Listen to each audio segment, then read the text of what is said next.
এখন আমি শুটকি তরকারি রান্না করব।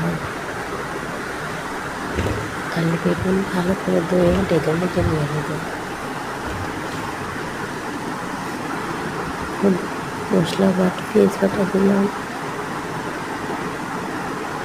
রসুন বাটা, লবণ, হলদির গুঁড়ো,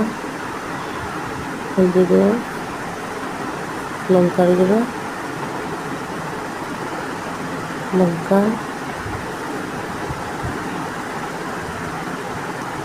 দিয়ে দিলাম, দিয়ে দিব হালকা তেল। এখন শুটকি দিয়ে নিলাম, শুটকি দিয়ে দিব।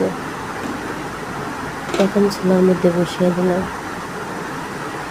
এখন শুটকি তরকারি কীভাবে রান্না করি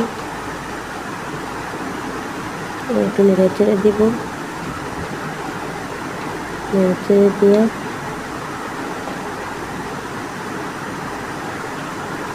হালকা মাছ দিয়ে দিলাম।